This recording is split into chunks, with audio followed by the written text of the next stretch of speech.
Welcome to the deep dive. Today, we are taking a dramatic shift from global macro trends to the meticulously contained world of specialized, high-level exotic fish keeping. Right. We're diving into a realm where success is measured not in millions, but, in millimeters, patience, and some serious data analysis. That's absolutely right. Our source material today is drawn from the long-term observation notes of an expert aquaculturist. Okay. Specifically, they're chronicling this high-stakes breeding endeavor with the polar or panda parrot cichlid. So we have a really granular look at this. We do. It's a rare window into the moment they successfully achieved the laying of a first egg clutch. And when we say meticulous, we really mean it. These notes, they aren't just a diary entry, are they? They're more like a scientific log. Exactly. They give us this critical window into the biology, the constant environmental adjustments, and just the sheer amount of planning it takes to breed these kinds of species. It's the ultimate example of applied microscience. It really is. So, our mission today is to unpack the precise, calculated steps that led to this achievement. We'll analyze the surprising realities behind the number. Yeah, the clutch size versus survival rate. Exactly. And understand why keen observation and subtle adaptation are really the hallmarks of success here. Let's get into this specialized journey. Let's dive in. I think we should start with the foundation of this success. Okay, so if you track the keeper's documentation, this wasn't just a lucky, spontaneous event. Not at all. The success we're talking about today, it follows a really deliberate action plan that was detailed in earlier posts. The keeper had already identified a specific pair. A promising pair, yeah. They showed the right social dynamics. But critically, they went through the effort of confirming the female's fertility before setting anything up. And that decision right there, pre-confirming fertility, is the first sign of an expert at work. Why waste the time and resources otherwise? Exactly. Why stress the fish if you aren't sure the female is even viable? So once they had that data point, they moved to the specialized protocol. Which was preparing a dedicated breeding tank. A dedicated tank, just for this pair, following what the keeper calls their usual practice. This tells us they're operating on repeatable, data-driven principles. This level of planning is really what separates, amateur enthusiasm from professional aquaculture. Absolutely. And all that prep work, it paid off almost immediately, right? The successful mating and the eggs were found during the keeper's daily checks on November 26th. Yeah, the mating confirms they're compatible, but the really crucial technical detail here is the spawning site they chose. The artificial cave. The eggs were laid deep inside an artificial cave structure. Now, for anyone listening closely, this is where the constant, subtle experimentation really comes into play. I found this detail fascinating. This wasn't the material that keeper normally uses. Precisely. They usually rely on a custom-made cement structure. But in this case, the eggs were laid inside a repurposed terracotta pot. A flower pot, basically. Basically. And the keeper explicitly notes this was a first attempt using terracotta. So why the switch? If cement was the usual practice, what's the thinking behind swapping to terracotta?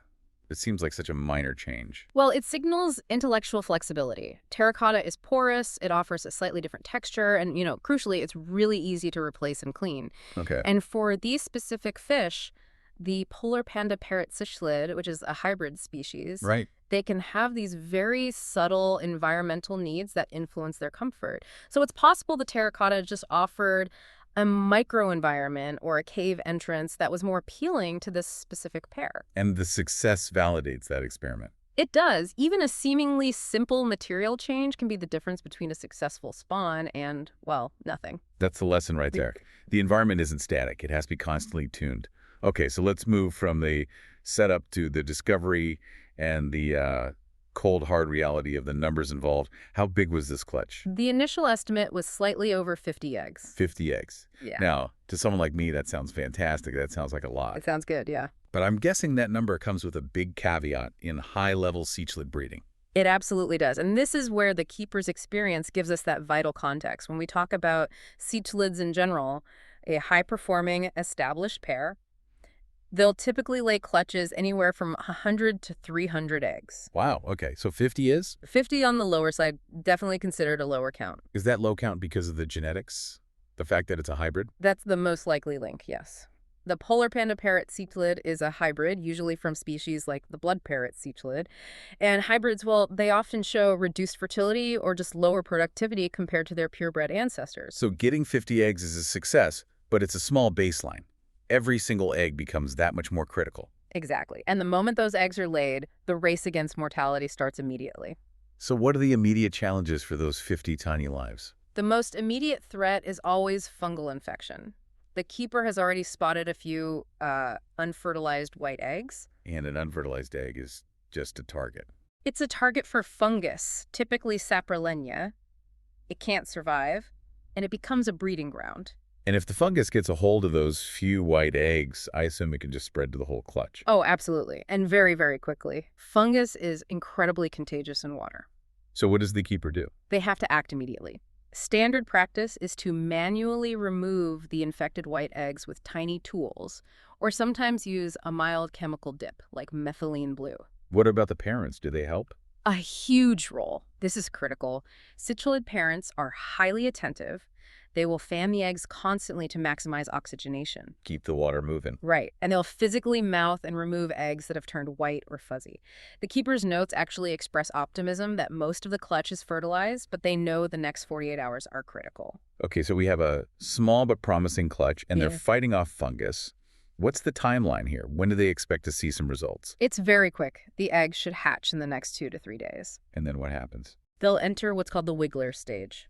They're hatched, but they stay attached to the surface, just subsisting off their yolk sacs. And this is where we get that real dose of pragmatism, right? Where the difference between a starting number and a final outcome becomes really clear. Yes, exactly. If you start with 50 eggs, what is the keeper realistically aiming for? Well, based on, and I'm quoting here, years of experience, the keeper is acutely aware that high mortality is just part of the process. Okay. So the stated goal, the number they would consider a major success, is to raise 20 to 30 surviving fry to the juvenile stage. Hold on, let's just sit with those numbers, starting with 50 and hoping for 20 or 30. Yep. That means they are operating knowing that a 40 to 60% survival rate is a huge win. In, other kinds of animal husbandry, a 40% loss would be a catastrophe. It would be, but that's just the reality of raising these tiny aquatic species. Why is that mortality so unavoidable? It comes down to a few things. Water quality sensitivity is number one. These tiny fry are incredibly sensitive to microfluctuations in pH, ammonia, anything. And feeding them must be difficult. Incredibly. Once they're free swimming, they need microscopic food like baby brine shrimp, and if you miss a feeding schedule, they just starve. It happens that fast. And the biological weaknesses. You mentioned the hybrid status again. Does that play a part here too? It can, yeah. It can lead to genetic fragility, more unviable fry, and you also have to deal with parental stress. Sometimes the parents themselves will actually consume the fry if they feel the environment is unsafe. So keeping even 40% alive means navigating all of those minefields. For weeks on end, yes. It transforms fish keeping from a hobby into an intense, dedicated laboratory experiment. That's the perfect way to put it. And this level of success, that 20 to 30 fry goal, it's a powerful testament to the value of dedicated, personalized knowledge. The keeper's final reflection says it all. That this achievement is directly attributed to years of dedicated fish keeping and keen observation. It's not about a textbook. It's about watching this specific pair in this specific setup. And the beauty of that kind of applied knowledge is that you can leverage it immediately. They're not just waiting around. No, they're already planning the next step. They are using this success as a blueprint right now. The success of the setup, including that terracotta pot experiment. Exactly. It's all being used to scale up the breeding program. The keeper plans to, and I'm reading from the notes, pair up the other sole male polar panda parrot cichlid with another female. It shows immediate, confident application. They've established the variables that worked for the first pair, and now they're applying those optimized conditions, the water, the terracotta cave, to the second pair. Bypassing months of trial and error. That's it. They're moving from data collection to process optimization in real time. So when we zoom out, what are the most crucial takeaways for us, for the listener, from this hyper-specialized world? Well, I think the key lessons are in the details that defy our general expectations. First, the biological reality. Accepting that low 50 egg count and not panicking that it's not 300. Right, understanding the hybrid limitation. And second, that environmental adaptability, the small but critical shift to the terracotta pot. And third, the pragmatic definition of success. Understanding that raising 20 fry from 50 eggs isn't a partial success, it's a hard-won phenomenal victory. Those specific metrics really do transform the story. It's not just, I bred some fish. It's a masterclass in controlled survival science. It really is. Success is rooted in knowing exactly how the rules need to be bent for your specific subjects. It's the difference between just following guidelines and applying personalized, data-driven expertise. Yes, true success isn't about avoiding challenges. It's about setting realistic goals and mitigating specific failure points. Knowing that for this species, just surviving the wiggler stage is a more important benchmark than the initial egg count.